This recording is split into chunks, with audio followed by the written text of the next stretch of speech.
What do you want them to know about you? I want them to know the truth. Now, he said to me, you're 19, you're nobody. I don't know if I can get that for you. It doesn't get easier, it gets harder. He was beautiful, inside and out, Barbra Streisand once said about Robert Redford, a line that instantly stirred curiosity and fueled decades of speculation. You don't have fear today. I don't have fear today? I'm asking, when you look back on that time in your life, what does that mean to you? It meant the world to me, to have serious relationships. Were those words just admiration for a co-star? Or did they hint at something deeper between two Hollywood icons? The truth behind their bond might surprise you even more than the love story they created on screen. The meeting that became legendary. In 1973, Hollywood audiences witnessed a pairing that would become one of the most memorable in film history. Barbra Streisand, already a powerhouse in both music and film, was cast opposite Robert Redford in The Way We Were, directed by the acclaimed Sidney Pollack. The movie told the story of Katie Morosky, a passionate Jewish political activist from New York, and Hubbell Gardiner, a privileged and easygoing aspiring writer. On the surface, they were complete opposites. Katie was fiery, outspoken, and deeply committed to her beliefs, while Hubbell was calm, measured, and effortlessly charming. Yet together, their characters created a love story that continues to resonate more than 50 years later. The chemistry between Streisand and Redford was undeniable. Streisand later described the experience of working alongside him as exciting, intense, and pure joy. Every day on set felt like an artistic challenge that pushed her to bring out the best in herself. For Streisand, Redford represented restraint, a kind of controlled strength that contrasted with her emotional and expressive style. She often said this balance is what gave their performances such depth. While she poured her heart and soul into her role, he brought quiet mystery and subtlety, creating a dynamic that captivated audiences. The Way We Were was not just another romantic drama. It was a story about love caught in the storm of politics, values, and the reality that passion does not always guarantee a lasting relationship. Streisand's powerful portrayal of Katie gave voice to women who were strong yet vulnerable, while Redford's Hubbell embodied the allure of someone who seems to have everything but lacks the courage to hold on to love when it demands sacrifice. Together, they created a cinematic portrait of longing and heartbreak that felt real and timeless. The film became a massive box office success and remains one of Streisand's most defining works. Its theme song, also titled The Way We Were, turned into an anthem of love and memory, winning the Academy Award for Best Original Song and cementing Streisand's dual legacy as both an actress and a singer.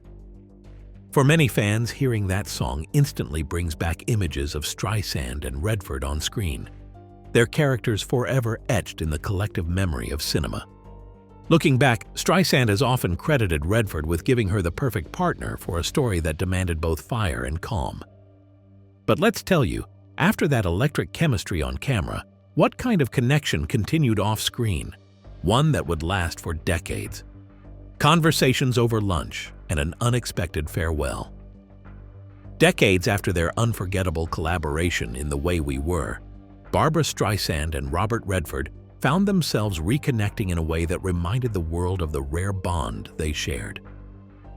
In 2023, Streisand was deeply involved in preparing an extended edition of the film, and it gave her the perfect reason to reach out to her old friend. What began as a simple conversation about missing scenes soon became a walk down memory lane. They spoke about their time on set, the intensity of their roles, and the magic that had turned their characters into an everlasting love story.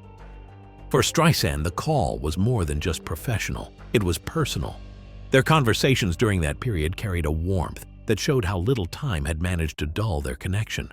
They eventually arranged a lunch together, a meeting that felt both ordinary and extraordinary at the same time.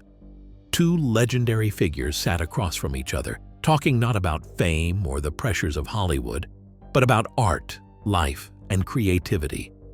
In a gesture that revealed just how much they valued each other's essence, they decided to exchange their very first drawings. For artists who had spent decades creating worlds through film, song, and performance, this simple trade was a symbol of trust, respect, and the purity of their friendship. It was during this stage of their renewed connection that Streisand and Redford gave the world one of its most tender final exchanges. After another heartfelt conversation as the call was ending, Redford's words carried the weight of both affection and farewell. "I gotta go, Babs. I love you dearly, and I always will," he told her. Streisand, moved by his sincerity, replied, "I love you too." It was not scripted, not rehearsed, but as natural as the connection they had always shared.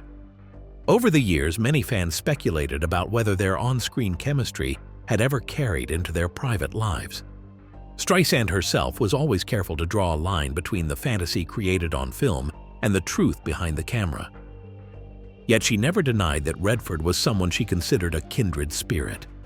She described their relationship as one built on mutual respect, emotional honesty, and a genuine admiration for one another's strengths. While they were never romantically linked beyond the screen, their friendship endured because it was anchored in something more lasting: understanding. This chapter of their story shows that the most profound connections are not always defined by romance, but by shared truths and mutual respect. Their final moments together reminded the world that love can take many forms, and friendship at its purest can leave an imprint as powerful as any grand romance. This deep friendship is only part of her story. Let's rewind and see, how did Barbra's early life and struggles shape the artist who could form such lasting bonds? From Brooklyn to Broadway. Barbra Streisand's journey began far from the glitter of Hollywood, in the working-class neighborhoods of Brooklyn, New York. She was born on April 24, 1942, into a modest Jewish family that faced tragedy early on. When Barbra was only 15 months old, her father passed away, leaving her mother to raise her and her older brother alone. The loss left a lasting mark on her childhood. Money was tight and her home life often felt unstable. But even in those challenging years, Barbra carried something special within her, a voice that stood out from the ordinary. In her school years, Streisand did not fit the image of what many considered traditionally glamorous. She was shy, often awkward, and was sometimes told she was not beautiful enough for the stage or screen. Yet these opinions did little to silence her determination. Barbra found her escape in music and storytelling. She sang in the school choir, and those who heard her voice quickly realized it was something rare. Her singing carried both strength and vulnerability, qualities that would one day define her as one of the most iconic performers of her generation. After finishing high school, Streisand wasted no time chasing her dream. She moved to Manhattan, a bold decision for a teenager without money or connections. In the city, she started by performing in small nightclubs and cabarets in Greenwich Village. These smoky, dimly lit rooms were far from glamorous, but they were her training ground.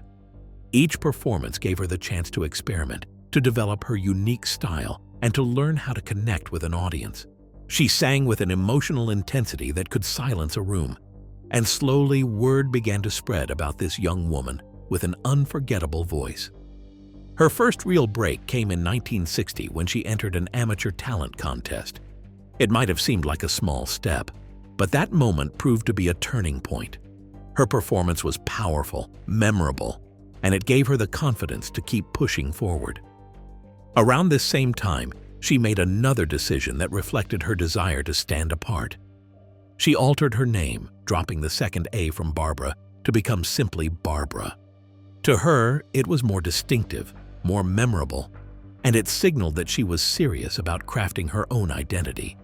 She had the drive, the voice, but what would be her breakthrough moment that launched her into superstardom?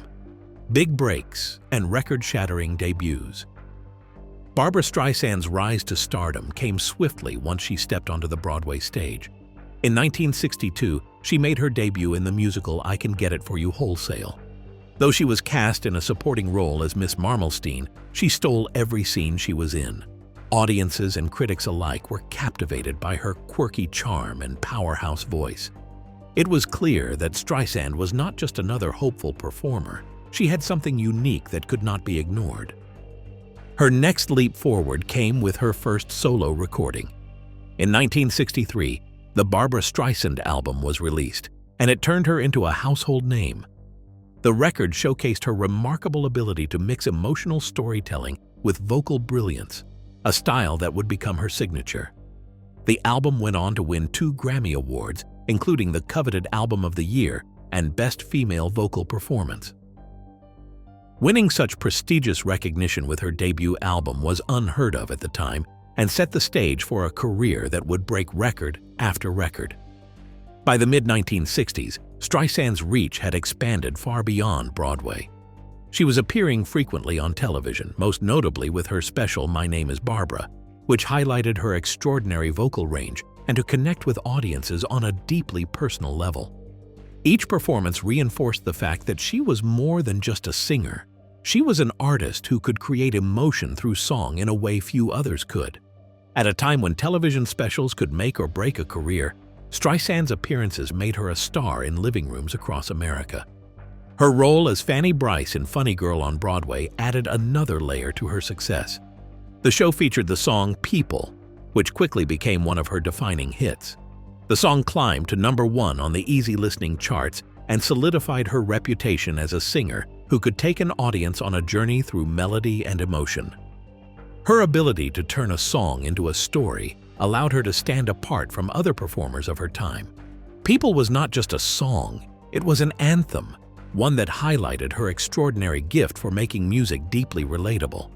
By this point, Barbra Streisand had proven herself on stage, in recording studios, and on television screens. Each success added to her growing reputation as one of the most versatile and dynamic performers of her generation. She was no longer just the girl from Brooklyn chasing a dream. She was now a cultural force on her way to becoming a legend. With music and stage success under her belt, how did she cross over into film on terms she could control? Stay with us to know. Film, power, and directing her own story. By the late 1960s, Barbra Streisand had already conquered Broadway and the music charts, but her ambitions reached further. In 1968, she made her film debut in Funny Girl, reprising her beloved Broadway role as Fanny Brice. Her performance was nothing short of dazzling, combining her sharp comedic timing with raw emotional power. It earned her the Academy Award for Best Actress, a remarkable achievement for a first film role. With this triumph, Streisand established herself not only as a singer and stage star, but as a leading lady in Hollywood. Her momentum continued with a string of major films that showcased her versatility. In Hello, Dolly, she charmed audiences with her larger-than-life presence. In On a Clear Day You Can See Forever, she proved she could balance whimsy with sincerity. Then came one of her most enduring performances in A Star is Born. The film was a commercial success, but it was the music that left an even greater mark. Streisand's song Evergreen became a global hit, winning the Academy Award for Best Original Song in 1977, along with 2 Grammy Awards. It remains one of her most iconic ballads, celebrated for its timeless beauty. Still, Streisand was never content with being limited to performing. She wanted control over the stories being told, particularly for women who were often sidelined in Hollywood narratives. In 1983, she broke barriers with her directorial debut, Yentl. Not only did she star in the film, but she also wrote and co-produced it. At a time when very few women had the power to take on such multiple roles in a major studio production, Streisand's achievement was groundbreaking. Yentl told the story of a young Jewish woman disguising herself as a man to pursue an education, a theme that resonated with Streisand's own fight against limitations placed on her as a woman in the entertainment industry. The film won her the Golden Globe for Best Director, making her the first woman ever to receive that honor. Her directorial journey did not end there. She went on to direct The Prince of Tides in 1991, which received multiple Academy Award nominations, and The Mirror Has Two Faces in 1996. In both films, Streisand not only shaped the story, but also portrayed complex, intelligent women who reflected her own determination to break molds and challenge expectations. While her work was celebrated with many awards, what were the setbacks, personal challenges, and how did she keep reinventing herself? Trials and reinventions. Behind the spotlight, Barbra Streisand's life was shaped by both personal challenges and remarkable reinventions. In 1963, she married actor Elliot Gould, a rising star in his own right. Together they had one son, Jason Gould, who would later follow in his parents' footsteps into the arts. However, the pressures of fame and the demands of their careers eventually strained the marriage. By 1971, the couple divorced, leaving Streisand to navigate single motherhood while balancing her rapidly growing career.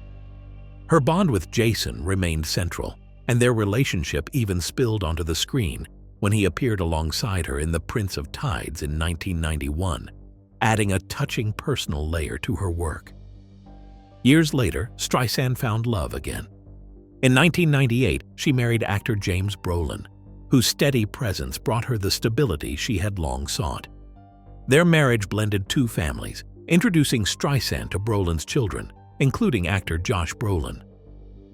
Unlike her first marriage, this partnership flourished away from constant public drama, giving her a sense of balance during the later stages of her career. While her personal life had its ups and downs, Streisand's professional achievements only grew larger. Her recording career became one of the most successful in history, boasting 52 gold albums, 31 platinum albums, and 13 multi-platinum albums. Among these, her collaboration with Barry Gibb on Guilty became one of her biggest triumphs, selling over 20 million copies worldwide and producing timeless hits like Woman in Love. These milestones placed her among the top-selling female artists of all time, a position she continues to hold. Though she avoided live performances for many years, Streisand eventually returned to the stage in the 1990s. Her tours became legendary, often selling out in minutes and breaking box office records. These concerts proved that her voice had lost none of its power, and audiences were willing to pay premium prices for the rare chance to see her live. Her performances were more than concerts. They were cultural events that showcased her artistry, charisma, and enduring star power. Returning full circle. Let's tell you, how did her deep friendship with Redford stand the test of fame, time, and even loss? A friendship that outlasted Hollywood. The magic that Barbra Streisand and Robert Redford created in The Way We Were never faded with time. While their on-screen chemistry became the stuff of legend, what endured off-screen was something quieter and deeper, a friendship grounded in admiration and trust. After the film, they went their separate ways professionally, but they remained linked by mutual respect.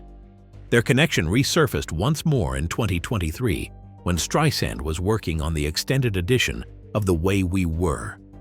She reached out to Redford, and the two began sharing memories of their time together on set. They spoke openly about missing scenes, about the film's legacy, and about the personal meaning it carried for both of them. What might have started as a professional discussion quickly turned into something more intimate. Streisand described their exchange as filled with warmth, emotional honesty, and the comfort of knowing they could speak freely with each other, even after so many years apart. It was a reminder that some connections are not diminished by time or distance. But perhaps the most poignant chapter of their friendship came near the end. In September 2025, Robert Redford passed away at the age of 89, leaving Hollywood and fans across the world mourning the loss of one of its brightest stars. Streisand's tribute to him was both heartfelt and revealing. She described him as charismatic, intelligent, intense, always interesting, and one of the finest actors ever. Her words painted a picture of a man who was not only a remarkable screen partner, but also someone she admired deeply as a human being. She reflected on the differences that had once defined them: his California roots, his love for the outdoors, her New York upbringing, and even her allergy to horses, which contrasted with his comfort around them. Yet she emphasized that these differences never divided them. Instead, they pushed them to try to understand each other, much like their characters in The Way We Were. That effort to bridge gaps, both on and off screen, became the essence of their friendship. What do you think about their connection? Do you believe their friendship was even more powerful than a romance? Share your thoughts in the comments below.